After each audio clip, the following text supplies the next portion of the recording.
ਵਾਹਿਗੁਰੂ ਜੀ ਕਾ ਖਾਲਸਾ ਵਾਹਿਗੁਰੂ ਜੀ ਕੀ ਫਤਿਹ। ਅੱਜ ਜਾਪ ਸਾਹਿਬ ਉਪਰਾਲਾ 2020 ਲਰਨਿੰਗ ਪਲੱਸ ਕੁਇਜ਼ ਦੇ ਚੌਥੇ ਭਾਗ ਦੀ ਵਾਰੀ ਹੈ ਜੀ। ਗੁਰੂ ਸਾਹਿਬ ਸਿਰ ਤੇ ਮਿਹਰ ਭਰੇ ਹੱਥ ਰੱਖ ਕੇ ਆਪਣੀ ਸੇਵਾ ਆਪ ਲੈ ਲੈਣ। ਆਓ ਸਭ ਤੋਂ ਪਹਿਲਾਂ ਉਚਾਰਨ ਵੱਲ ਧਿਆਨ ਦਈਏ ਜੀ।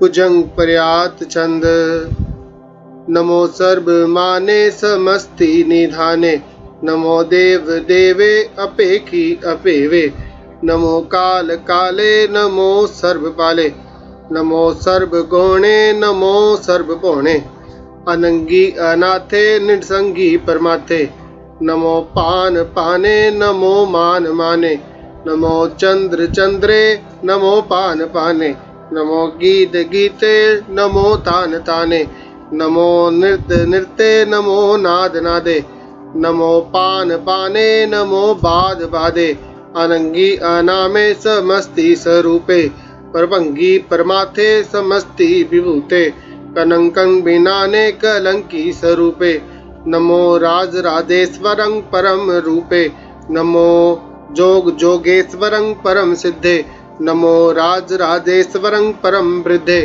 नमो शस्त्र पाणे नमो अस्त्र माणे नमो परम ज्ञाता नमो लोक माता अपेखी अपरमी अपोगी अपुगते नमो जोग जोगेश्वरं परम जुगते नमो नित नारायणे क्रूर कर्मे नमो प्रेत अप्रेत देवेषु धर्मे नमो रोग हर्ता नमो राग रूपे नमो साह साहं नमो भूप भूपे नमो दान दाने नमो मान माने नमो रोग रोगे नमस्तं सनाने नमो मंत्र मंत्रं नमो जंत्र जंत्रं नमो इष्टे नमो तंत्र तंत्रं सदा सच्चिदानंद सर्वं परनासी अनूपे अरूपे समस्तुल निवासी सदा सिद्धदा बुद्धदा वृद्ध करता अधो ऊर्ध अर्धं अघंग ओग हरता परं परम परमेश्वरं प्रोच पालं सदा सर्वदा सिद्धदाता दयालं अछेदी अभेदी अनामं अकामं समस्तो पराजी समस्तस्तामं। ਭੁਜੰਗ ਪਰਿਆਤ ਚੰਦ, ਜਿਵੇਂ ਕਿ ਅਸੀਂ ਪਹਿਲੇ ਵੀ ਵਿਚਾਰ ਕੀਤੀ ਸੀਗੀ। ਭੁਜੰਗ ਯਾਨੀ ਕਿ ਸੱਪ, ਪਰਿਆਤ ਯਾਨੀ ਕਿ ਪ੍ਰਕਾਰ, ਛੰਦ ਜਿਵੇਂ ਕਿ ਕਾਵ ਰਚਨਾ, ਜਿਹੀ ਕਾਵ ਰਚਨਾ ਜੋ ਕਿਸੇ ਨਾ ਕਿਸੇ ਨਿਯਮ ਨੂੰ ਫੋਲੋ ਕਰਦੀ ਹੈ, ਨਿਯਮ ਵਿੱਚ ਲਿਖੀ ਜਾਂਦੀ ਹੈ। ਤੇ ਸੱਪ ਦੇ ਪ੍ਰਕਾਰ ਵਾਲਾ ਇਹ ਛੰਦ ਹੈ। ਇਹਦਾ ਚਲਨ ਜਿਵੇਂ ਅਸੀਂ ਹੁਣੇ ਗਾਇਆ ਸੀਗਾ ਉਸੇ ਤਰੀਕੇ ਨਾਲ ਇਸ ਨੂੰ ਗਾਇਆ ਜਾਂਦਾ ਹੈ। ਨਮੋ ਸਰਬ ਮਾਨੇ, ਸਰਬ ਮਾਨੇ ਯਾਨੀ ਕਿ ਮਾਨਯੋਗ। ਨਮੋ ਨਮਸਕਾਰ ਹੈ ਅਜਿਹੀ ਹਸਤੀ ਨੂੰ, ਅਜਿਹੀ ਹੋਣ ਨੂੰ ਜੋ ਹਰ ਜਗ੍ਹਾ ਮਾਨਯੋਗ ਹੈ।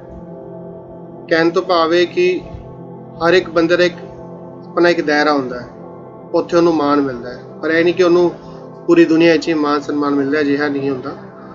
ਪਰ ਹਾਂ, ਜਿਹਦੇ ਅੰਦਰ ਉਹ ਆਪ ਵਸਦਾ ਹੈ ਨਿਰੰਕਾਰ, ਜੋ ਉਸ ਨੂੰ ਆਪਣੇ ਅੰਦਰ ਪ੍ਰਗਟ ਕਰ ਲੈਂਦਾ, ਉਹ ਭਾਵੇਂ ਹਰ ਜਗ੍ਹਾ ਪੂਜਨੀਕ ਹੋ ਜਾਂਦਾ ਹੈ। ਇਸੇ ਤਰੀਕੇ ਨਾਲ, ਕਿਉਂਕਿ ਉਹ ਪਰਮਾਤਮਾ ਆਪ ਜਿਹੜਾ ਹੈ ਉਹ ਹਰ ਜਗ੍ਹਾ ਪੂਜਨੀਕ ਹੈ, ਯਾਨੀ ਕਿ ਹਰ ਜਗ੍ਹਾ ਉਹਨੂੰ ਮਾਨ ਪ੍ਰਾਪਤ ਹੁੰਦਾ ਹੈ ਅਤੇ ਜੋ ਉਸ ਨੂੰ ਪੂਜਦਾ ਹੈ ਉਹ ਵੀ ਫਿਰ ਮਾਨਯੋਗ ਹੋ ਜਾਂਦਾ ਹੈ। ਸਮਸਤੀ ਨਿਧਾਨੇ, ਸਮਸਤੀ ਹਰੇਕ ਦਾ, ਸਾਰੀ ਦੁਨੀਆ ਦਾ ਜੋ ਨਿਧਾਨ ਹੈ ਭਾਵ ਖਜ਼ਾਨਾ ਹੈ, ਅਜਿਹੇ ਅਕਾਲ ਪੁਰਖ ਨੂੰ ਨਮਸਕਾਰ ਹੈ। ਨਮੋ ਦੇਵ ਦੇਵੇ, ਜੋ ਦੇਵਾ ਦਾ ਵੀ ਦੇਵ ਹੈ ਯਾਨੀ ਕਿ ਮਹਾਦੇਵ ਹੈ। ਅਪੇਖੀ ਅਪੇਵੇ, ਜੋ ਭੇਖਾਂ ਤੋਂ ਰਹਿਤ ਹੈ, ਖਾਸ ਕਿਸੇ ਇੱਕ ਪਹਿਰਾਵੇ ਤੋਂ ਰਹਿਤ ਹੈ। ਅਪੇਵੇ, ਜੋ ਕਹਿ ਸਕਦੇ ਹਾਂ ਕਿ ਜਿਸ ਦਾ ਭੇਦ ਨਹੀਂ ਪਾਇਆ ਜਾ ਸਕਦਾ। ਤੇ ਅਜਿਹੇ ਅਕਾਲ ਪੁਰਖ ਨੂੰ ਨਮਸਕਾਰ ਹੈ। ਨਮੋ ਦੇਵ ਦੇਵੇ ਅਪੇਖੀ ਅਪੇਵੇ। ਨਮੋ ਕਾਲ ਕਾਲੇ, ਜੋ ਕਾਲਾਂ ਦਾ ਵੀ ਕਾਲ ਹੈ, ਜਿਵੇਂ ਕਿ ਅਸੀਂ ਪਹਿਲੇ ਵੀ ਇਸ ਚੀਜ਼ ਨੂੰ ਵਿਚਾਰ ਚੁੱਕੇ ਹਾਂ ਕਿ ਜੋ ਮੌਤ ਦੀ ਮੌਤ ਹੈ ਭਾਵ ਸਮੇਂ ਤੋਂ ਪਰੇ ਹੈ, ਜੋ ਮਹਾਕਾਲ ਹੈ, ਉਸ ਨੂੰ ਨਮਸਕਾਰ ਹੈ। ਨਮੋ ਸਰਬ ਪਾਲੇ, ਜੋ ਸਭ ਦੀ ਪ੍ਰਤਪਾਲਨਾ ਕਰਦਾ ਹੈ, ਉਸ ਨੂੰ ਨਮਸਕਾਰ ਹੈ। ਜੋ ਸਭ ਦੀ ਪਾਲਣਾ ਕਰ ਰਿਹਾ ਇੱਕੋ ਇੱਕ ਅਕਾਲ ਪੁਰਖ ਹੈ, ਦੱਦਾ ਦਾਤਾ ਏਕ ਹੈ, ਉਸ ਨੂੰ ਨਮਸਕਾਰ ਹੈ। ਨਮੋ ਸਰਬ ਗੌਣੇ, ਗੌਣ ਹੋ ਗਿਆ ਜੋ ਕਿੱਥੇ ਵੀ ਪਹੁੰਚ ਸਕਦਾ ਹੈ, ਜਿਸ ਦੀ ਪਹੁੰਚ ਹਰ ਇੱਕ ਜਗ੍ਹਾ ਤੇ ਹੋਵੇ। ਸਰਬ ਹਰ ਇੱਕ ਜਗ੍ਹਾ, ਹਰ ਜਗ੍ਹਾ ਗੌਣ ਹੈ, ਹਰ ਜਗ੍ਹਾ ਪਹੁੰਚ ਕਰਨ ਵਾਲੇ ਪਰਮਾਤਮਾ ਤੈਨੂੰ ਨਮਸਕਾਰ ਹੈ। ਨਮੋ ਸਰਬ ਭਉਣੇ, ਭਉਣੇ ਭਾਵ ਹਰ ਇੱਕ ਭਵਨ ਵਿੱਚ, ਹਰ ਇੱਕ ਜਗ੍ਹਾ ਤੇ ਉਹਦੀ ਹੋਂਦ ਮੌਜੂਦ ਹੈ, ਭਾਵੇਂ ਧਰਤੀ ਹੋਵੇ, ਭਾਵੇਂ ਪਾਤਾਲ ਹੋਵੇ, ਭਾਵੇਂ ਆਕਾਸ਼ ਹੋਏ, ਪਰਮਾਤਮਾ ਜਿਹੜਾ ਹੈ ਹਰ ਇੱਕ ਭਵਨ ਵਿੱਚ ਮੌਜੂਦ ਹੈ, ਉਸ ਨੂੰ ਨਮਸਕਾਰ ਹੈ। ਅਨੰਗੀ ਅਨਾਥੇ, ਅਨ ਜਮਾ ਅੰਗੀ, ਜਿਹਦਾ ਕੋਈ ਅੰਗ ਨਹੀਂ ਹੈ, ਜਿਵੇਂ ਸਾਡੇ ਤੁਹਾਡੇ ਸਰੀਰਕ ਅੰਗ ਹਨ, ਪਰਮਾਤਮਾ ਦੇ ਕੋਈ ਅਜਿਹੇ ਸਰੀਰਕ ਅੰਗ ਨਹੀਂ ਹਨ ਨਿਰਗੁਣ ਸਰੂਪ ਵਿੱਚ, ਉਸ ਨੂੰ ਅਨੰਗੀ ਕਿਹਾ ਜਾਂਦਾ। ਇਸ ਲਈ ਅਨਾਥੇ, ਜਿਵੇਂ ਹੁਣ ਉਹ ਸਭ ਦਾ ਨਾਥ ਹੈ, ਯਾਨੀ ਕਿ ਨਾਥ ਤੋਂ ਭਾਵ ਹੋ ਗਿਆ ਮਾਲਕ, ਖਸਮ, ਪ੍ਰਭੂ, ਪਰ ਉਹਦਾ ਕੋਈ ਮਾਲਕ ਨਹੀਂ ਹੈ, ਕਿਉਂਕਿ ਉਹ ਆਪ ਮਾਲਕ ਹੈ, ਉਸ ਤੋਂ ਵੱਡਾ ਕੋਈ ਨਹੀਂ ਹੈ, ਇਸ ਲਈ ਉਹ ਅਨਾਥੇ ਹੈ, ਯਾਨੀ ਕਿ ਮਾਲਕ ਤੋਂ ਰਹਿਤ ਹੈ, ਜਿਹਦਾ ਕੋਈ ਆਪਣਾ ਮਾਲਕ ਨਹੀਂ ਹੈ। ਸਾਡਾ ਸਭ ਦਾ ਮਾਲਕ ਉਹ ਹੈ, ਪਰ ਉਹਦਾ ਕੋਈ ਮਾਲਕ ਨਹੀਂ। ਨਿਰਸੰਗੀ ਪਰਮਾਥੇ, ਨਿਰਸੰਗੀ, ਨਿਰਸੰਗੀ ਦਾ ਭਾਵ ਹੋ ਗਿਆ ਕਿ ਜਿਹਦੇ ਬਰਾਬਰ ਕੋਈ ਨਾ ਹੋਏ, ਜਿਹਦੀ ਤੁਲਨਾ ਵਿੱਚ ਕੋਈ ਨਾ ਹੋਏ। ਜਿਵੇਂ ਕਹਿ ਦਿੰਦੇ ਇਹ ਮੇਰਾ ਸੰਗੀ ਹੈ, ਯਾਨੀ ਕਿ ਮੇਰੇ ਹਾਣ ਦਾ, ਮੇਰੇ ਬਰਾਬਰ ਦਾ, ਪਰ ਪਰਮਾਤਮਾ ਦੇ ਬਰਾਬਰ ਕੋਈ ਨਹੀਂ ਹੈ। ਪਰਮਾਥੇ, ਜੋ ਸਭ ਨੂੰ ਨਾਸ਼ ਕਰਨ ਵਾਲਾ ਹੈ। ਪ੍ਰਮਾਥੇ, ਪਰ ਦੂਜਿਆਂ ਨੂੰ, ਮਾਥੇ ਯਾਨੀ ਕਿ ਨਾਸ਼ ਕਰਨ ਵਾਲਾ। ਤੇ ਅਜਿਹਾ ਅਕਾਲ ਪੁਰਖ ਦੀ ਗੁਣ ਦੱਸੇ ਜਾ ਰਹੇ ਹਨ। ਨਮੋ ਭਾਨ ਭਾਨੇ, ਜੋ ਸੂਰਜਾਂ ਦਾ ਵੀ ਸੂਰਜ ਹੈ, ਭਾਵ ਸੂਰਜ ਨੂੰ ਜੋ ਰੋਸ਼ਨੀ ਦੇਣ ਵਾਲਾ, ਉਹ ਕੌਣ ਹੈ? ਉਹ ਅਕਾਲ ਪੁਰਖ ਹੈ। ਲੋਕੀ ਸੂਰਜ ਨੂੰ ਕਈ ਵਾਰ ਦੇਖਿਆ ਗਿਆ ਕਿ ਮੱਥਾ ਟੇਕਦੇ ਆ ਜਾਂ ਉਹਨੂੰ ਪੂਜਦੇ ਆ, ਪਰ ਅਗਰ ਪੁੱਛਿਆ ਜਾਏ ਕਿ ਬਈ ਸੂਰਜ ਨੂੰ ਕਿਹਨੇ ਬਣਾਇਆ, ਸੂਰਜ ਨੂੰ ਰੋਸ਼ਨੀ ਦੇਣ ਵਾਲਾ ਕੌਣ ਹੈ, ਫਿਰ ਧਿਆਨ ਜਿਹੜਾ ਹੈ ਉਹ ਅਕਾਲ ਪੁਰਖ ਵੱਲ ਜਾਏਗਾ ਤੇ ਸਿੱਧੀ ਜਿਹੜੀ ਨਮਸਕਾਰ ਹੈ ਉਹ ਉਸ ਨੂੰ ਕੀਤੀ ਜਾਏਗੀ, ਕਿਉਂਕਿ ਜੋ ਸੂਰਜਾਂ ਦਾ ਸੂਰਜ ਹੈ, ਭਾਵ ਜੋ ਸੂਰਜ ਨੂੰ ਵੀ ਰੋਸ਼ਨੀ ਦੇਣ ਵਾਲਾ ਹੈ। ਨਮੋ ਮਾਨ ਮਾਨੇ, ਜੋ ਮਾਨਾਂ ਦਾ ਵੀ ਮਾਨ ਹੈ, ਯਾਨੀ ਕਿ ਮਹਾਮਾਨ ਹੈ। ਇੱਕ ਹੋ ਗਿਆ ਕਿ ਦੁਨਿਆਵੀ ਮਾਨ ਕਿਸੇ ਨੂੰ ਮਿਲ ਗਿਆ, ਸਨਮਾਨ ਮਿਲ ਗਿਆ ਨਾ, ਪਰ ਉਹ ਦੁਨੀਆ ਤੱਕ ਹੀ ਸੀਮਿਤ ਹੈ। ਪਰ ਜਿਸ ਨੂੰ ਉਸ ਅਕਾਲ ਪੁਰਖ ਦਾ ਮਾਣ ਮਿਲ ਗਿਆ, ਉਹਨੂੰ ਤੇ ਫਿਰ ਹਰ ਕੋਈ ਪੂਜਦਾ ਹੈ, ਭਾਵੇਂ ਹੋ ਸਕਦਾ ਉਹਨੇ ਦੁਨਿਆਵੀ ਕੋਈ ਡਿਗਰੀ ਹਾਸਲ ਨਾ ਕੀਤੀ ਹੋਵੇ, ਪਰ ਜਦ ਉਹਨੂੰ ਅਕਾਲ ਪੁਰਖ ਜੋ ਮਾਨਾਂ ਦਾ ਮਾਣ ਹੈ ਉਹ ਵਡਿਆਈ ਦਿੰਦਾ ਹੈ, ਤੇ ਫਿਰ ਦੁਨੀਆ ਨੂੰ ਉਹਦੇ ਅੱਗੇ ਝੁਕਣਾ ਪੈਂਦਾ ਹੈ। ਜਿਵੇਂ ਕਿ ਅਸੀਂ ਕਹਿ ਸਕਦੇ ਹਾਂ, ਜੋ ਸਾਡੇ ਗੁਰੂ ਗ੍ਰੰਥ ਸਾਹਿਬ ਜੀ ਹਨ, ਧੰਨ ਧੰਨ ਸ਼੍ਰੀ ਗੁਰੂ ਗ੍ਰੰਥ ਸਾਹਿਬ ਜੀ, ਇਹਦੇ 'ਚ ਹੁਣ ਇਹ ਨਹੀਂ ਕਹਿ ਸਕਦੇ ਕਿ ਇਹ ਉਹਨਾਂ ਦੀ ਬਾਣੀ ਦਰਜ ਹੈ ਜਿਨ੍ਹਾਂ ਨੇ ਦੁਨਿਆਵੀ ਤੌਰ ਤੇ ਬੜੀ ਵੱਡੀ ਵੱਡੀ ਡਿਗਰੀ ਹਾਸਲ ਕੀਤੀਆਂ। ਇਹ ਤੇ ਉਹਨਾਂ ਨੂੰ ਮਾਣ ਮਿਲ ਰਿਹਾ ਹੈ ਜੋ ਜਿਨ੍ਹਾਂ ਨੇ ਅਸਲ ਮਾਣ ਪ੍ਰਾਪਤ ਕੀਤਾ, ਭਾਵ ਭਗਤੀ ਕੀਤੀ, ਨਾਮ ਜਪਿਆ, ਉਹਨਾਂ ਨੂੰ ਮਾਣ ਮਿਲਿਆ, ਕਿਉਂਕਿ ਉਹ ਉਹਦੇ ਨਾਲ ਜੁੜੇ ਜੋ ਸਾਰੇ ਮਾਨਾਂ ਦਾ ਮਾਣ ਹੈ। ਜਿਵੇਂ ਐਗਜ਼ਾਮਪਲ ਭਗਤ ਕਬੀਰ ਜੀ, ਭਗਤ ਨਾਮਦੇਵ ਜੀ, ਭਗਤ ਰਵਿਦਾਸ ਜੀ, ਅਸੀਂ ਹੋਰ ਵੀ ਬਥੇਰੇ ਐਗਜ਼ਾਮਪਲ ਲੈ ਸਕਦੇ ਹਾਂ, ਪਰ ਫਿਲਹਾਲ ਇਸ਼ਾਰਾ ਮਾਤਰ ਆਪਾਂ ਲੈ ਰਹੇ ਹਾਂ। ਤਾਂ ਨਮੋ ਮਾਨ ਮਾਨੇ, ਅਜਿਹੇ ਮਾਨਾਂ ਦੇ ਮਾਨ ਨੂੰ ਨਮਸਕਾਰ ਹੈ। ਨਮੋ ਚੰਦਰ ਚੰਦਰੇ, ਜੋ ਚੰਦਰਮਾ ਦਾ ਵੀ ਚੰਦਰਮਾ, ਭਾਵ ਚੰਦਰਮਾ ਨੂੰ ਵੀ ਰੋਸ਼ਨੀ ਦੇਣ ਵਾਲਾ। ਇੱਥੇ ਕਿਹਾ ਗਿਆ ਹੈ ਜੋ ਚੰਦਰਮਾ ਨੂੰ ਵੀ ਅਸਲ ਜੋ ਰੋਸ਼ਨੀ ਦੇਣ ਵਾਲਾ ਹੈ, ਕਿਉਂਕਿ ਹਰ ਇੱਕ ਵਿੱਚ ਉਹਦੀ ਜੋਤ ਹੈ, ਉਹਨੂੰ ਨਮਸਕਾਰ ਹੈ। ਨਮੋ ਭਾਨ ਭਾਨੇ, ਜੋ ਸੂਰਜ ਨੂੰ ਵੀ, ਫਿਰ ਆ ਗਿਆ ਨਮੋ ਭਾਨ ਭਾਨੇ, ਪਹਿਲੇ ਵੀ ਅਸੀਂ ਗੱਲ ਕੀਤੀ, ਜੋ ਸੂਰਜ ਨੂੰ ਵੀ ਰੋਸ਼ਨੀ ਦੇਣ ਵਾਲਾ ਹੈ, ਉਸ ਨੂੰ ਨਮਸਕਾਰ ਹੈ। ਨਮੋ ਗੀਤ ਗੀਤੇ, ਭਾਵ ਜੋ ਗੀਤ ਦਾ ਵੀ ਗੀਤ ਹੈ, ਯਾਨੀ ਕਿ ਮਹਾਗੀਤ ਹੈ। ਇੱਕ ਦੁਨਿਆਵੀ ਗੀਤ ਹੈ, ਇੱਕ ਅਸੀਂ ਜੋ ਬਾਣੀ ਪੜ੍ਹ ਰਹੇ ਹਾਂ, ਨਾਨਕ ਭੋਜਲ ਪਾਰ ਪਰੇ ਜੋ ਗਾਵੇ ਪ੍ਰਭ ਕੇ ਗੀਤ, ਇਹ ਜੋ ਗੀਤ ਆ, ਇਹ ਜੋ ਮਹਾਗੀਤ ਆ, ਅਜਿਹੇ ਗੀਤ ਕੌਣ ਬਣਾ ਲੇਗਾ? ਦੁਨਿਆਵੀ ਗਾਣੇ ਜਿਹੜੇ ਆ ਉਹਦਾ ਰਸ ਇੱਕ ਸੀਮਿਤ ਹੁੰਦਾ ਹੈ, ਅੱਜ ਹੈ ਕੱਲ ਨਹੀਂ ਹੈ। ਇੱਕ ਵਾਰ ਗਾਣਾ ਸੁਣਿਆ ਕਿਸੇ ਨੇ, ਕਿਸੇ ਨੇ 2 ਵਾਰ ਸੁਣਿਆ, ਕਿਸੇ ਨੇ 100 ਵਾਰ ਸੁਣਿਆ, ਪਰ ਕੁਛ ਟਾਈਮ ਬਾਅਦ ਜਾ ਕੇ ਉਹਦਾ ਜਿਹੜਾ ਇੱਕ ਦੌਰ ਹੁੰਦਾ ਚਲਾ ਜਾਂਦਾ ਹੈ। ਪਰ ਜੋ ਪਰਮਾਤਮਾ ਹੈ, ਅਗਰ ਕਿਸੇ ਨੇ ਧਿਆਨ ਦੇ ਨਾਲ ਉਸ ਗੀਤ ਨੂੰ ਸੁਣ ਲਿਆ, ਉਸ ਸ਼ਬਦ ਨੂੰ ਸੁਣ ਲਿਆ, ਤੇ ਫਿਰ ਉਹਨੂੰ ਸਮਝ ਆਉਂਦੀ ਹੈ ਕਿ ਇਹਦਾ ਤੇ ਸਵਾਦ ਹੀ ਕੁਝ ਹੋਰ ਹੈ। ਮੈਂ ਤਾਂ ਐਵੇਂ ਦੁਨਿਆਵੀ ਗੀਤ ਵਿੱਚ ਉਲਝਿਆ ਹੋਇਆ ਸੀਗਾ, ਜਿਸ ਨੂੰ ਇਸ ਗੀਤ ਦਾ ਜੋ ਪਰਮਾਤਮਾ ਜੋ ਗੀਤ ਸਰੂਪ ਹੈ, ਮਹਾਗੀਤ ਹੈ, ਇਸ ਦਾ ਆਨੰਦ ਆ ਗਿਆ, ਰਸ ਆ ਗਿਆ, ਉਹ ਫਿਰ ਜਿਹੜਾ ਹੈ ਦੁਨਿਆਵੀ ਗੀਤਾਂ ਤੋਂ ਉੱਪਰ ਉੱਡ ਜਾਂਦਾ ਹੈ। ਇਸ ਲਈ ਉਸ ਨੂੰ ਨਮਸਕਾਰ ਹੈ ਜੋ ਗੀਤਾ ਦਾ ਗੀਤ ਹੈ, ਮਹਾਗੀਤ ਹੈ।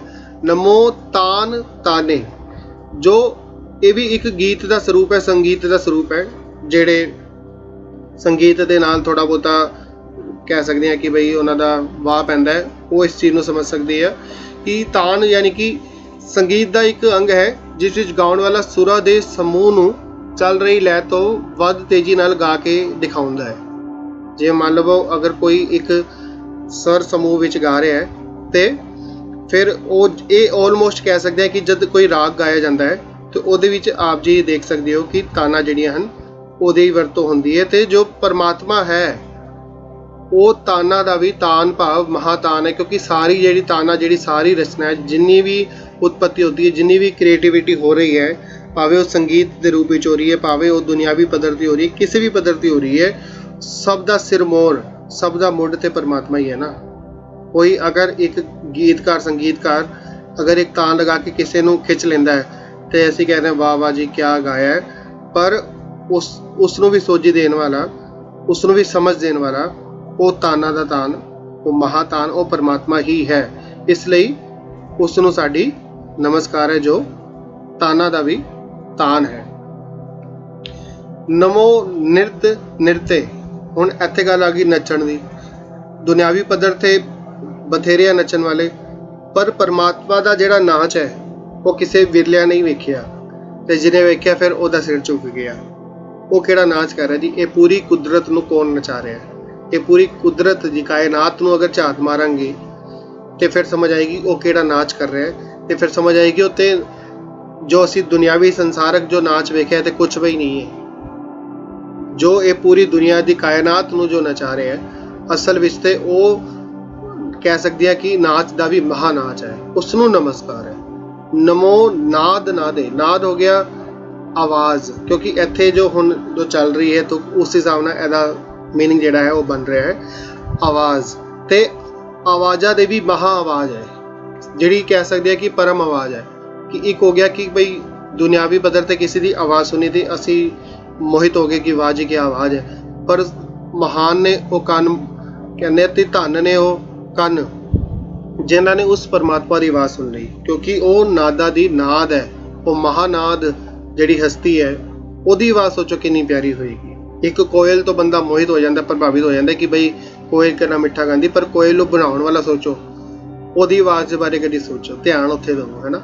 ਕਿ ਚਿੱਤਰ ਨੂੰ ਤੇ ਅਸੀਂ ਦੇਖ ਲਿੱਤਾ, ਪਰ ਚਿੱਤਰਕਾਰੀ ਵੱਲ ਧਿਆਨ ਜਿਹੜਾ ਹੈ ਉਹ ਵਿਰਲਿਆਂ ਦਾ ਜਾਂਦਾ, ਫਿਰ ਉਹਨੂੰ ਸਮਝ ਆਉਂਦੀ ਕਿ ਉਹ ਤੇ ਇਹ ਜੋ ਅਸੀਂ ਦੇਖ ਰਹੇ ਹਾਂ ਉਸ ਤੋਂ ਕਈ ਗੁਣਾ ਅੱਗੇ ਹੈ। ਇਸ ਲਈ ਉਹ ਨਾਦਾ ਦਾ ਨਾਦ ਹੈ, ਭਾਵ ਆਵਾਜ਼ਾਂ ਦੀ ਵੀ ਮਹਾ ਆਵਾਜ਼ ਹੈ, ਸਭ ਤੋਂ ਸੋਹਣੀ, ਸਭ ਤੋਂ ਮਧੁਰ ਆਵਾਜ਼ ਉਹ ਆਪ ਹੈ। ਨਮੋ ਪਾਨ ਪਾਨੇ। ਪਾਨ ਹੋ ਗਿਆ ਹੱਥ। ਇੱਥੇ ਹੁਣ ਕਿਉਂਕਿ ਸੰਗੀਤਕ ਸਾਰੀ ਜਿਹੜੀ ਹੈ ਇਸ ਤੁਕ ਵਿੱਚ ਗੱਲਾਂ ਕੀਤੀ ਗਈਆਂ, ਤੇ ਪਾਨ ਹੋ ਗਿਆ ਹੱਥ, ਕਿਉਂਕਿ ਹੱਥਾਂ ਦੇ ਨਾਲ ਵਜਾਉਣ ਦੀ ਲੋੜ ਪੈਂਦੀ ਹੈ ਸਾਜ਼ਾਂ ਨੂੰ। ਤੇ ਨਮੋ ਪਾਨ ਪਾਨੇ, ਜੋ ਕਹਿ ਸਕਦੇ ਆ ਕਿ ਹੱਥਾਂ ਦਾ ਹੱਥ ਮਹਾ ਹੱਥ, ਭਾਵ ਕਿਉਂਕਿ ਹਰ ਇੱਕ ਹੱਥ ਦੇ ਪਿੱਛੇ ਤਾਕਤ ਕਿਹਦੀ ਹੈ? ਉਸ ਦੀ ਹੈ ਨਾ, ਅਕਾਲ ਪੁਰਖ ਦੀ ਹੈ ਨਾ। ਅਗਰ ਉਹ ਹੱਥਾਂ ਵਿੱਚ ਸਾਡੇ ਤਾਕਤ ਹੀ ਨਾ ਭਰੇ ਤੇ ਕੀ ਸਾਡੇ ਹੱਥ ਜਿਹੜੇ ਉਹ ਸਾਜ਼ ਵਜਾ ਸਕਦੇ ਆ? ਨਹੀਂ ਵਜਾ ਸਕਦੇ। ਇਸ ਲਈ ਨਮੋ ਪਾਨ ਪਾਨੇ, ਜੋ ਹੱਥਾਂ ਵਿੱਚ ਤਾਕਤ ਭਰਨ ਵਾਲਾ ਸਿਰਮੌਰ ਕਹਿ ਸਕਦੇ ਹਾਂ ਕਿ ਜੋ ਹੱਥਾਂ ਦਾ ਮੁੱਢ ਹੈ, ਤਾਕਤ ਹੈ, ਉਸ ਨੂੰ ਨਮਸਕਾਰ ਹੈ। ਨਮੋ ਬਾਦ ਬਾਦੇ। ਬਾਦ ਹੋ ਗਿਆ ਵਾਜਾ, ਤੇ ਜੋ ਕਹਿ ਸਕਦੇ ਹਾਂ ਕਿ ਮਹਾਵਾਜਾ, ਅਜਿਹਾ ਕਹਿ ਸਕਦੇ ਹਾਂ ਸਾਜ਼ ਜੋ ਸਾਰੇ ਸਾਜ਼ਾਂ ਦਾ ਸਿਰਮੌਰ ਹੈ, ਉਸ ਨੂੰ ਨਮਸਕਾਰ ਹੈ।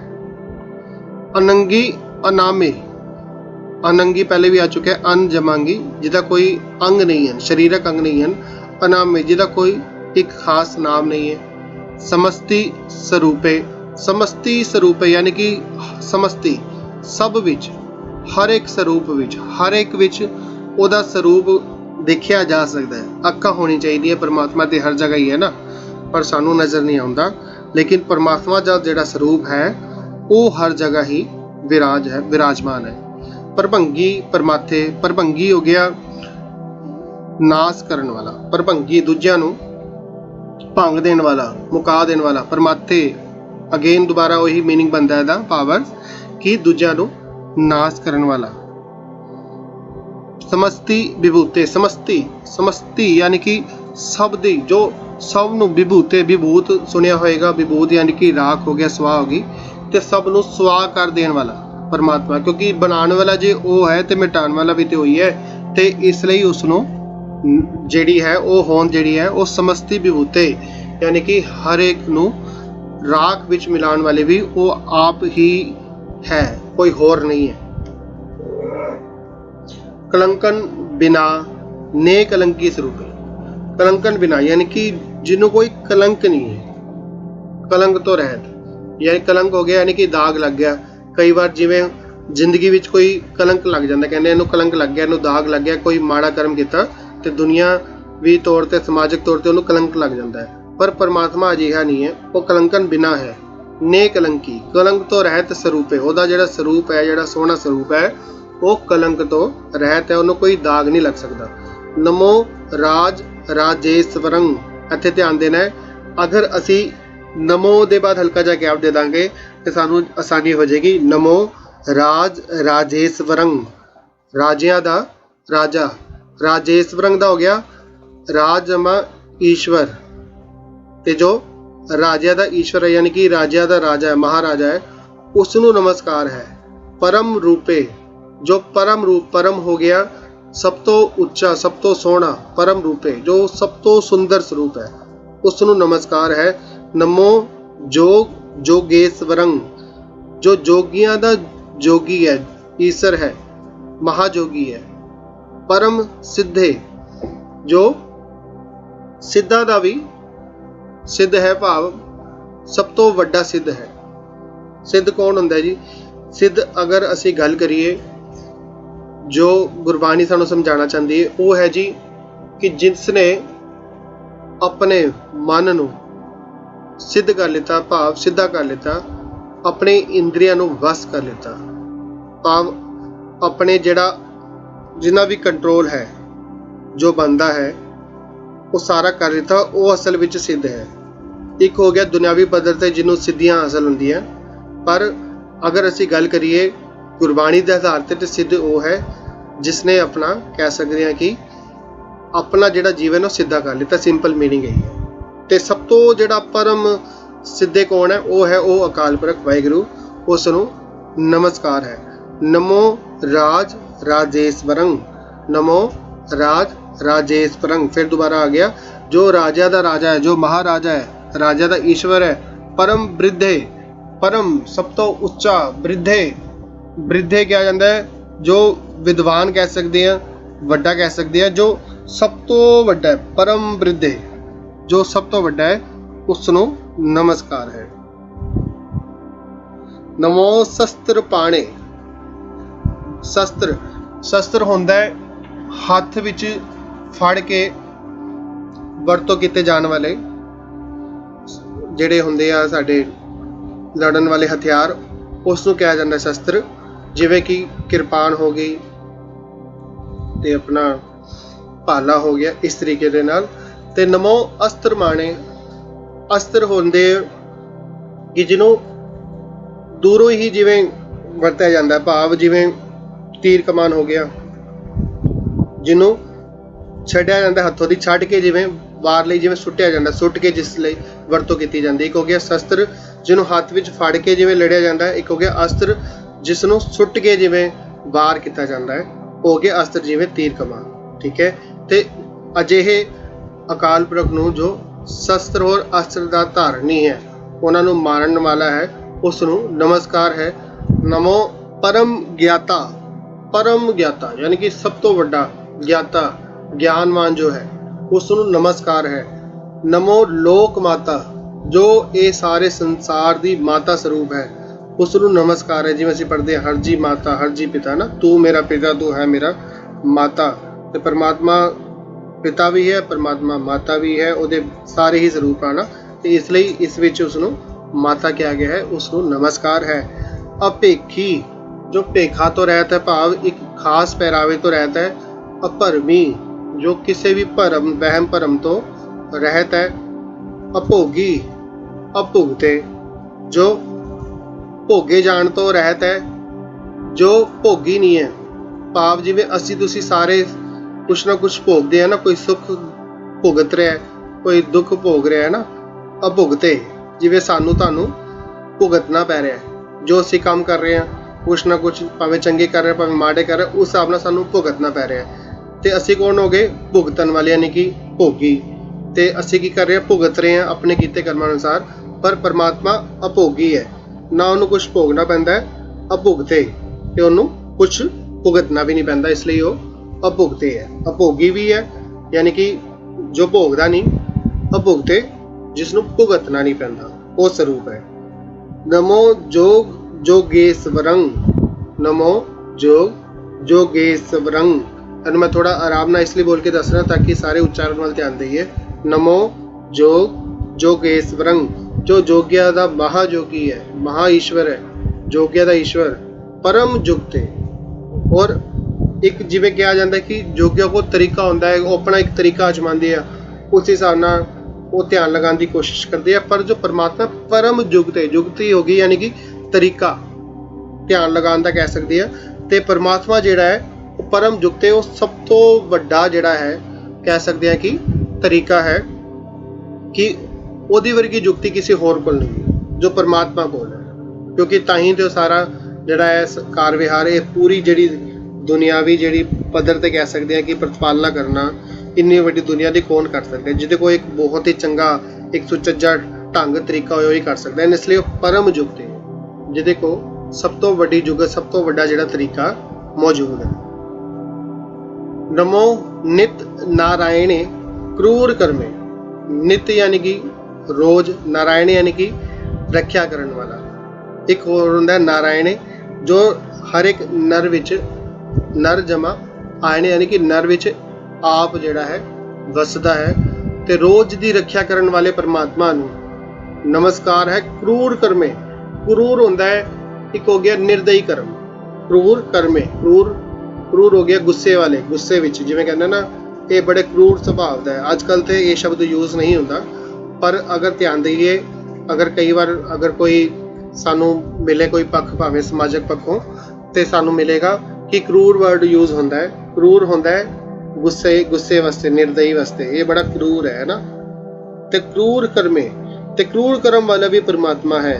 ਭਾਵ ਅਗਰ ਉਹ ਦਇਆ ਦਾ ਸਾਗਰ ਹੈ ਤੇ ਉਹ ਕਰੂਰ ਕਰਮ ਵਾਲਾ ਵੀ ਹੈ, ਭਾਵ ਨਿਰਦਈ ਵੀ ਹੈ। ਉਹਦਾ ਕਾਰਨ ਕੀ ਹੈ? ਜਦ ਕੋਈ ਆਪਣੀ ਸੀਮਾ ਤੋਂ ਵੱਧ ਜਾਂਦਾ ਹੈ, ਭਾਵ ਜਿਸ ਲਈ ਉਸ ਨੂੰ ਹੱਥ ਦਿੱਤੇ ਆ, ਉਹ ਹੁਣ ਇਸ ਹੱਥ ਦੇ ਨਾਲ ਸੇਵਾ ਦੀ ਜਗ੍ਹਾ ਜਿਹੜਾ ਹੈ, ਹੁਣ ਇਸ ਹੱਥਾਂ ਦੇ ਨਾਲ ਦੂਜਿਆਂ ਨੂੰ ਲੁੱਟਦਾ ਹੈ, ਦੂਜਿਆਂ ਤੇ ਪਾਪ ਕਮਾਉਂਦਾ ਹੈ, ਜਿਸ ਕਾਰਨ ਉਹਨੂੰ ਸਾਰੇ ਚੀਜ਼ਾਂ ਦਿੱਤੀਆਂ ਗਈਆਂ ਸੀ ਉਹਦੀ ਦੁਰਵਰਤੋਂ ਕਰਦਾ ਕੋਈ। ਯਾਨੀ ਕਿ ਇੱਕ ਜੋ ਸੀਮਾ ਤੋਂ ਵੱਧ ਜਾਂਦਾ ਕੋਈ ਵੀ, ਆਪਣੇ ਜਿਹੜੇ ਪਾਪ ਜਿਨ੍ਹਾਂ ਦੇ ਵੱਧ ਜਾਂਦੇ ਆ, ਤੇ ਉਹਨਾਂ ਨੂੰ ਮਿਟਾਉਣ ਵਾਸਤੇ ਫਿਰ ਉਹ ਨਿਰਦਈ ਵੀ ਬਣ ਜਾਂਦਾ ਹੈ। ਇਸ ਲਈ ਉਹਦਾ ਨਾਮ ਵੀ ਇਹ ਨਮੋ ਨਿਤ ਨਾਰਾਇਣੇ। ਭਾਵੇਂ ਉਹ ਰੋਜ਼ ਪ੍ਰਤਪਾਲਨਾ ਕਰਨ ਵਾਲਾ ਵੀ ਹੈ, ਪਰ ਨਾਲ ਦੇ ਨਾਲ ਨਿਰਦਈ ਕਰਮ ਕਰਨ ਵਾਲਾ ਵੀ ਹੈ। ਅਜਿਹਿਆਂ ਲਈ ਜਿਹਨਾਂ ਦੇ ਪਾਪ ਜਿਹੜੇ ਆ, ਫਿਰ ਪਾਪਾਂ ਦਾ ਜਿਹੜਾ ਘੜਾ ਕਹਿ ਸਕਦੇ ਨਾ ਕਿ ਭਰ ਜਾਂਦਾ ਹੈ, ਤੇ ਫਿਰ ਉਹਨਾਂ ਲਈ ਫਿਰ ਉਹ ਨਿਰਦਈ ਸਰੂਪ ਵੀ ਹੈ, ਨਿਰਦਈ ਕਰਮ ਕਰਨ ਵਾਲਾ ਵੀ ਹੈ। ਨਮੋ ਪ੍ਰੇਤ ਅਪ੍ਰੇਤ ਦੇਵੇ ਸੁਧਰਮੇ। ਪ੍ਰੇਤਾਂ ਨੂੰ, ਪ੍ਰੇਤ ਹੋ ਗਈਆਂ ਚੰਗੀਆਂ ਰੂਹਾਂ, ਅਪ੍ਰੇਤ ਮਾੜੀਆਂ ਰੂਹਾਂ, ਤੇ ਦੇਵੇ ਸੁਧਰਮੇ ਭਾਵ ਦੇਵਤੇ ਆਦਿ, ਤੇ ਸੁਧਰਮੇ ਯਾਨੀ ਕਿ ਚੰਗੇ ਤਰੀਕੇ ਦੇ ਨਾਲ ਚਲਾਉਣ ਵਾਲਾ ਇਸ ਪੂਰੀ ਦੁਨੀਆ ਨੂੰ। ਸੁਧਰਮੇ, ਸੁਧਰਮ ਹੁੰਦਾ ਹੈ ਜਿਹੜਾ ਚੰਗੇ ਤਰੀਕੇ ਦੇ ਨਾਲ ਚਲਾ ਸਕਦਾ ਹੈ, ਕੋਈ ਕਿਸੇ ਵੀ ਕੰਮ ਨੂੰ ਕਰ ਸਕਦਾ ਹੈ, ਉਹ ਹੋ ਗਿਆ ਸੁਧਰਮੇ। ਤੇ ਜੋ ਪਰਮਾਤਮਾ ਹੈ ਉਹ ਅਜਿਹਾ ਸੱਚੇ ਸ਼ਾਇਦ ਉਹ ਪੂਰੀ ਦੁਨੀਆ ਨੂੰ ਚੰਗੇ ਤਰੀਕੇ ਨਾਲ, ਚੰਗੇ ਸਿਸਟਮ ਦੇ ਨਾਲ ਚਲਾ ਰਿਹਾ ਹੈ। ਇਸ ਲਈ ਉਸ ਨੂੰ ਨਮਸਕਾਰ ਹੈ। ਭਾਵੇਂ ਉਹਦੇ ਵਿੱਚ ਕੋਈ ਪ੍ਰੇਤ ਹੈ, ਭਾਵੇਂ ਚੰਗੀਆਂ ਰੂਹਾਂ ਹੈ, ਭਾਵੇਂ ਮਾੜੀਆਂ ਰੂਹਾਂ, ਭਾਵੇਂ ਦੇਵਤੇ ਆਦਿ ਆ, ਸਭ ਨੂੰ ਹੀ ਉਹ ਚੰਗੇ ਤਰੀਕੇ ਦੇ ਨਾਲ ਮੈਨੇਜ ਕਰ ਰਿਹਾ ਹੈ। ਇਸ ਲਈ ਉਹ ਨਮਸਕਾਰ ਦਾ ਪਾਤਰ ਹੈ, ਇਸ ਲਈ ਉਹਨੂੰ ਨਮਸਕਾਰ ਹੈ।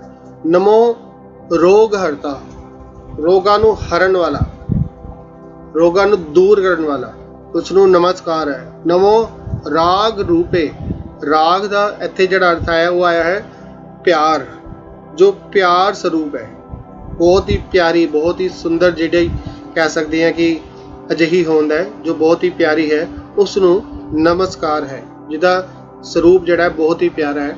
ਨਮੋ ਸਾਹ ਸਾਹੰ, ਜੋ ਸ਼ਾਹ ਦਾ ਸ਼ਾਹ ਹੈ, ਜੋ ਰਾਜਾ ਦਾ ਰਾਜਾ ਹੈ, ਪਾਤਸ਼ਾਹ ਦਾ ਪਾਤਸ਼ਾਹ ਹੈ, ਉਸ ਨੂੰ ਨਮਸਕਾਰ ਹੈ। ਨਮੋ ਭੂਪ ਭੂਪੇ, ਭੂਪ ਹੋ ਗਿਆ ਧਰਤੀ, ਪ ਹੋ ਗਿਆ ਪਤੀ, ਯਾਨੀ ਕਿ ਜੋ ਭੂਪ ਯਾਨੀ ਕਿ ਰਾਜਾ, ਇਹਦਾ ਭਾਵ ਅਰਥ ਨਿਕਲੇਗਾ ਰਾਜਾ, ਜੋ ਰਾਜਾ ਦਾ ਰਾਜਾ, ਉਸ ਨੂੰ ਨਮਸਕਾਰ ਹੈ। ਨਮੋ ਦਾਨ ਦਾਨੇ, ਜੋ ਦਾਨਾਂ ਦਾ ਵੀ ਦਾਨ ਯਾਨੀ ਮਹਾਦਾਨ ਹੈ, ਯਾਨੀ ਕਿ ਅਗਰ ਕੋਈ ਇੱਕ ਦਾਨੀ ਦਾਨ ਦਿੰਦਾ ਵੀ ਹੈ ਤਾਂ ਦੇਖਦਾ ਹਾਂਜੀ ਮੈਂ ਦਾਨ ਕਰ ਰਿਹਾ, ਪਰ ਉਹਨੂੰ ਅਗਰ ਥੋੜਾ ਜਿਹਾ ਹੋਰ ਧਿਆਨ ਨਾਲ ਦੇਖਿਆ ਜਾਏਗਾ ਤੇ ਪਤਾ ਲੱਗੇਗਾ ਇਹ ਤੇ ਆਪ ਮੰਗਤਾ ਹੈ, ਕਿਉਂਕਿ ਇਹਨੂੰ ਵੀ ਦਾਨ ਦੇਣ ਵਾਲਾ ਕੋਈ ਹੋਰ ਹੈ। ਯਾਨੀ ਕਿ ਅਸਲ ਵਿੱਚ ਦੱਦਾ ਦਾਤਾ ਏਕ ਹੈ, ਉੱਥੋਂ ਹੀ ਸਾਰੀ ਦਾਤਾ ਆ ਰਹੀਆਂ ਨੇ ਨਾ। ਇਸ ਲਈ ਉਹ ਦਾਨਾਂ ਦਾ ਦਾਨ ਭਾਵ ਮਹਾਦਾਨ ਹੈ। ਨਮੋ ਮਾਨ ਮਾਨੇ, ਅਗਰ ਕੋਈ ਕਿਸੇ ਨੂੰ ਵਡਿਆਈ ਦੇ ਰਿਹਾ, ਮਾਨ ਦੇ ਰਿਹਾ, ਆਦਰ ਦੇ ਰਿਹਾ, ਪਰ ਜੋ ਪਰਮਾਤਮਾ, ਜਿਵੇਂ ਕਿ ਅਸੀਂ ਪਹਿਲੇ ਵੀ ਇਸ ਨੂੰ ਵਿਚਾਰ ਚੁੱਕੇ ਹਾਂ ਕਿ ਉਹ ਮਾਨਾਂ ਦਾ ਮਾਨ ਹੈ, ਮਹਾਮਾਨ ਹੈ। ਪਰਮਾਤਮਾ ਜਿਹੜਾ ਹੈ ਉਹ ਮਹਾਮਾਨ ਹੈ।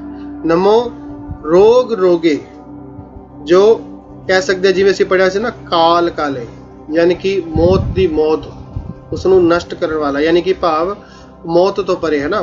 ਮੌਤ ਦਾ ਵੀ ਉਹ ਮਹਾਕਾਲ ਹੈ, ਜਿਸ ਨੂੰ ਮੌਤ ਜਿਹੜੀ ਹੈ ਉਹ ਸਤਾ ਨਹੀਂ ਸਕਦੀ। ਇਸੇ ਤਰੀਕੇ ਨਾਲ ਨਮੋ ਰੋਗ ਰੋਗੇ, ਰੋਗਾਂ ਲਈ ਵੀ ਕਹਿ ਸਕਦੇ ਇੱਕ ਰੋਗ ਹੈ। ਰੋਗ ਕੀ ਕਰਦਾ? ਸਾਨੂੰ ਬਿਮਾਰ ਕਰ ਦਿੰਦਾ ਨਾ। ਸਾਡੀ ਕਹਿ ਸਕਦੇ ਅਗਰ ਜ਼ਿਆਦਾ ਰੋਗ ਵੱਧ ਜਾਏ ਤਾਂ ਕੀ ਹੁੰਦਾ? ਸਾਡੀ ਮੌਤ ਵੀ ਹੋ ਸਕਦੀ ਹੈ। ਪਰ ਜੋ ਪਰਮਾਤਮਾ ਹੈ ਉਹ ਰੋਗਾਂ ਦਾ ਵੀ ਰੋਗ ਹੈ, ਭਾਵ ਉਹ ਰੋਗ ਨੂੰ ਦੂਰ ਕਰਨ ਵਾਲਾ। ਦਾ ਇੰਟਰੈਕਟ ਮੀਨਿੰਗ ਇਹੀ ਬਣ ਰਿਹਾ ਹੈ ਕਿ ਜੋ ਰੋਗਾਂ ਨੂੰ ਵੀ ਕਹਿ ਸਕਦੇ ਨਾ, ਜਿਵੇਂ ਵੈਰੀਆ ਦਾ ਵੈਰੀ ਕੀ ਬਣੇਗਾ ਕਿ ਵੈਰੀਆ ਨੂੰ ਨਸ਼ਟ ਕਰਨ ਵਾਲਾ। ਕਾਲਾ ਦਾ ਕਾਲ ਕੀ ਹੋ ਗਿਆ?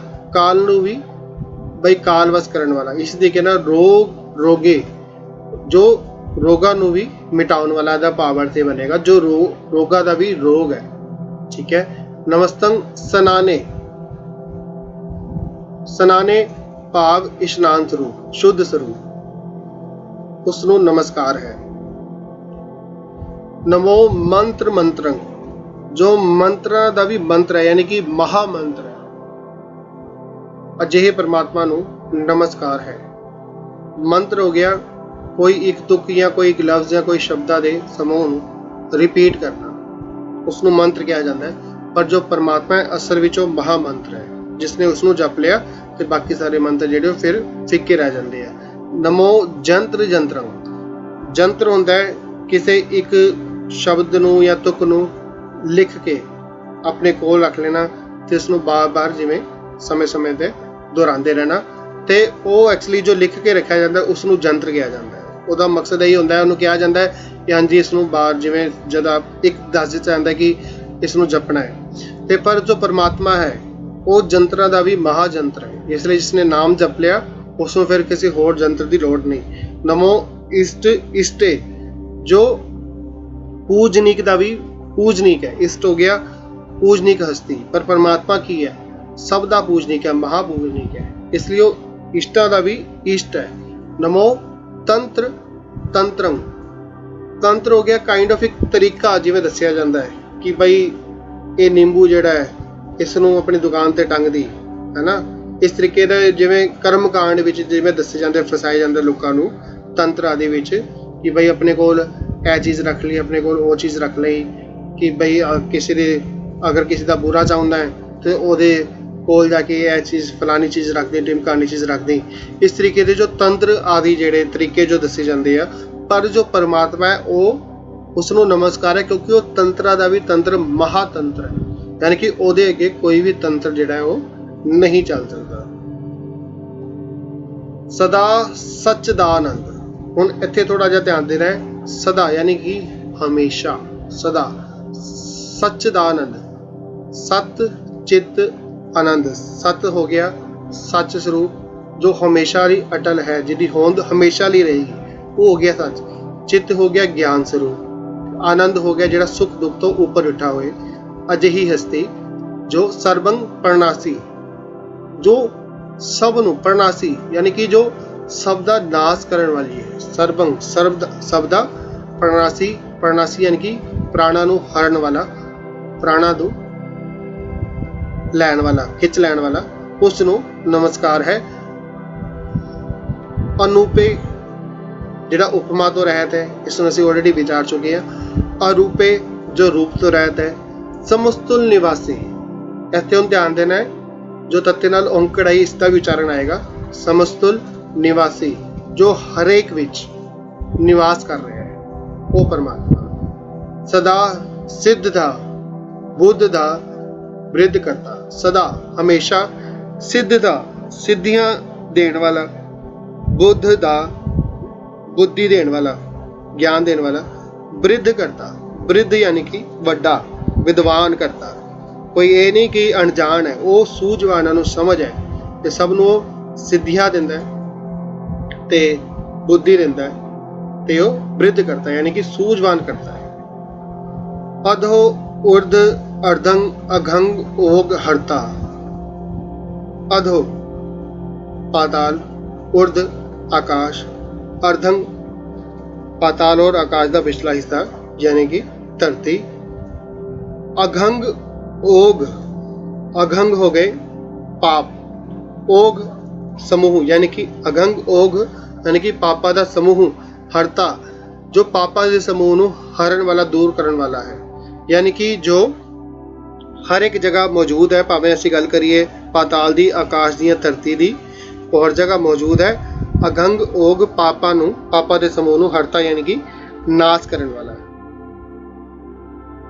परम परम परमेश्वरं प्रोच पालन। ਇੱਥੇ ਬੜੀ ਪਿਆਰੀ ਗੱਲ ਆਈ ਇਸ ਤੁਕ ਵਿੱਚ, ਸਾਰੀਆਂ ਤੁਕਾਂ ਪਿਆਰੀਆਂ ਨੇ। ਤੇ ਇੱਥੇ ਹੁਣ ਕੀ ਹੈ ਕਿ ਪਰਮ ਪਰਮ, ਜੋ ਪਰਮ ਯਾਨੀ ਕਿ ਸਭ ਤੋਂ ਸਿਰਮੌਰ, ਸਭ ਤੋਂ ਉੱਚਾ, ਸਭ ਤੋਂ ਵੱਡਾ, परमेश्वरं परम जमा ईश्वर, जो सब तो ਵੱਡਾ ईश्वर है, जो सब ਦਾ मालक है। प्रोच पालंग, प्रोच पालंग ਹੁੰਦਾ कि जो ਸਾਨੂੰ ਇੱਕ ਹੁੰਦਾ कि ਸਾਡੇ ਸਾਹਮਣੇ ਪ੍ਰਤਿਪਾਲਨਾ ਕਰਦਾ ਕੋਈ, ਸਾਡੇ ਸਾਹਮਣੇ ਕੋਈ ਮੰਨ ਲਓ ਕੋਈ ਜੌਬ ਕਰਦਾ, ਉਹਨੂੰ ਸੈਲਰੀ ਮਿਲ ਰਹੀ ਹੈ, ਉਹਨੂੰ ਲੱਗਦਾ ਕਿ ਹਾਂ ਵੀ ਇਹ ਮੈਨੂੰ ਸੈਲਰੀ ਦੇਣ ਵਾਲਾ ਹੈ, ਸਾਹਮਣੇ ਨਜ਼ਰ ਆ ਰਿਹਾ ਪ੍ਰਤੱਖ ਤੌਰ ਤੇ। ਕੋਈ ਕਿਸੇ ਦੇ ਘਰ ਜਿਵੇਂ ਕੰਮ ਕਰਦੇ ਆ ਤੇ ਉਹਨਾਂ ਨੂੰ ਜਿਵੇਂ ਤਨਖਾਹ ਮਿਲਦੀ ਹੈ ਨਾ, ਇਸੇ ਤਰੀਕੇ ਦੇ ਨਾਲ। पर जो परमात्मा देखो प्रोच पालन, वो जो प्रतिपालना करता है ना, वो साढ़े नज़र तो ओले होके कर रहे हैं, यानी कि सानू इस नज़र तो नज़र तो नहीं आ रहा, पर फिर भी वो पालना कर रहा है यानी कि गुप्त रूप विच जो सारे जीवां नू पाल रहे हैं। प्रोच पालन वो परमात्मा। सदा सर्वदा सिद्ध दाता दयालंग, सदा यानी कि हमेशा लिए है ना, सर्वदा यानी कि सब नू, सिद्धा सिद्ध यानी कि सिद्धियां देने वाला दाता है, और दयालंग जो दया ਦਾ ਘਰ ਹੈ ਉਹ ਪਰਮਾਤਮਾ। ਅਛੇਦੀ, ਅਛੇਦੀ ਜਿਹਦੇ ਵਿੱਚ ਕੋਈ ਛੇਦ ਨਹੀਂ ਕੀਤਾ ਜਾ ਸਕਦਾ, ਭਾਵ ਉਹਦੇ ਵਿੱਚ ਕੋਈ ਛਿਦਰ ਨਹੀਂ, ਭਾਵ ਛੇਦ ਦਾ ਭਾਵ ਅਰਥ ਬਣ ਜਾਂਦਾ ਹੈ ਕਿ ਕੋਈ ਅਵਗੁਣ ਨਹੀਂ ਹੈ। ਜਿਵੇਂ ਸਾਡੇ ਤੁਹਾਡੇ ਵਿੱਚ ਬਈ ਲੱਖਾਂ ਹੀ ਅਵਗੁਣ ਆ, ਹਮ ਅਵਗੁਣ ਭਰੇ ਏਕ ਗੁਣ ਨਾਹੀ, ਯਾਨੀ ਕਿ ਦੁਨਿਆਵੀ ਜੀਵ ਜਿਹੜਾ ਹੈ ਅਵਗੁਣਾਂ ਨਾਲ ਭਰਿਆ ਹੁੰਦਾ। ਜੋ ਪਰਮਾਤਮਾ ਹੁੰਦਾ ਹੈ ਉਹ ਅਛੇਦੀ ਆ, ਉਹਦੇ ਵਿੱਚ ਕੋਈ ਅਵਗੁਣ ਨਹੀਂ, ਕੋਈ ਛੇਦ ਨਹੀਂ। ਅਭੇਦੀ, ਉਹਦਾ ਕੋਈ ਭੇਦ ਨਹੀਂ ਪਾ ਸਕਦਾ। ਅਨਾਮੰਗ, ਜੋ ਨਾਮ ਤੋਂ ਰਹਿਤ ਹੈ, ਕੋਈ ਸਪੈਸੀਫਿਕ ਨਾਮ ਨਹੀਂ ਹੈ, ਜਿਵੇਂ ਕੋਈ ਪਿਆਰ ਨਾਲ ਬੁਲਾਏ ਹੋਵੇਂ ਸੁਣ ਲੈਂਦਾ ਹੈ, ਪਰ ਗੱਲ ਹੈ ਪਿਆਰ ਦੀ। ਅਕਾਮੰਗ, ਜੋ ਕਿਸੇ ਕਾਮਨਾ ਤੋਂ ਰਹਿਤ ਹੈ, ਕਿਸੇ ਇੱਛਾ ਤੋਂ ਰਹਿਤ ਹੈ, ਸਪੈਸੀਫਿਕ, ਬਿਨਾਂ ਕਿਸੇ ਇੱਛਾ ਦੇ, ਬਿਨਾਂ ਕਿਸੇ ਕਾਮਨਾ ਦੇ ਸਭ ਸਾਰੇ ਜੀਆਂ ਦੀ ਪ੍ਰਤਿਪਾਲਨਾ ਕਰਦਾ ਹੈ। ਸਮਸਤੋ ਪਰਾਜੀ, ਸਮਸਤੋ ਪਰਾਜੀ, ਪਰਾਜੀ ਹੋ ਗਿਆ ਪਰਾਜੇ, ਸਮਸਤੋ ਸਮਸਤੋ ਸਭ ਨੂੰ, ਸਭ ਨੂੰ ਪਰਾਜੇ ਪਰਾਜਿਤ ਕਰ ਸਕਦਾ ਹੈ। ਅਗਰ ਉਹਦੀ ਮੋਜ ਹੈ ਤੇ ਉਹ ਕਰ ਸਕਦਾ ਹੈ, ਉਹ ਹਰ ਇੱਕ ਨੂੰ ਜਿੱਤਣ ਵਾਲਾ ਹੈ। ਸਮਸਤੋ ਪਰਾਜੀ। ਸਮਸਤਸਤ ਧਾਮੰਗ, ਸਮਸਤਸਤ ਯਾਨੀ ਕਿ ਹਰ ਇੱਕ ਜੀਵ ਵਿੱਚ, ਹਰ ਇੱਕ ਜਗ੍ਹਾ ਧਾਮੰਗ, ਉਹਦਾ ਜਿਹੜਾ ਧਾਮੰਗ ਯਾਨੀ ਕਿ ਟਿਕਾਣਾ ਜਿਹੜਾ ਹੈ ਉਹ ਹਰ ਇੱਕ ਜਗ੍ਹਾ ਮੌਜੂਦ ਹੈ। ਅਜਿਹੀ ਹਸਤੀ, ਅਜਿਹਾ ਅਕਾਲ ਪੁਰਖ। ਸੋ ਇਹ ਸੀਗਾ ਭੁਜੰਗ ਪ੍ਰਿਆਤ ਛੰਦ, ਜਿਵੇਂ ਕਿ ਆਪ ਜੀ ਨੂੰ ਦੱਸਿਆ ਗਿਆ ਸੀਗਾ। ਇਹ ਕੁੱਲ 6 ਵਾਰ ਆਇਆ ਜਾਪ ਸਾਹਿਬ ਵਿੱਚ। ਅਜੇ ਜੋ ਅਸੀਂ ਜੋ ਲੜੀ ਤੋਰੀ ਹੈ ਇਸ ਵਿੱਚ ਦੂਜੀ ਵਾਰ ਆਇਆ। ਅਗਰ ਵਿਚਾਰ ਕਰਦੇ ਹਾਂ ਕੋਈ ਗਲਤੀ ਟੁੱਟੀ ਹੋ ਗਈ ਹੋਏ ਤੇ ਬਿਲਕੁਲ ਆਪ ਜੀ ਦੱਸ ਦੇਣਾ ਜੀ। ਬਾਕੀ ਆਪ ਜੀ ਦਾ ਕੋਈ ਸਵਾਲ ਹੋਏ ਤੇ ਆਪ ਜੀ ਕਮੈਂਟ ਬਾਕਸ 'ਚ ਲਿਖ ਸਕਦੇ ਹੋ। ਸਭ ਦਾ ਬਹੁਤ ਬਹੁਤ ਧੰਨਵਾਦ। ਫਤਿਹ ਬੁਲਾਣਾ ਜੀ ਗੱਜ ਕੇ। ਵਾਹਿਗੁਰੂ ਜੀ ਕਾ ਖਾਲਸਾ, ਵਾਹਿਗੁਰੂ ਜੀ ਕੀ ਫਤਿਹ।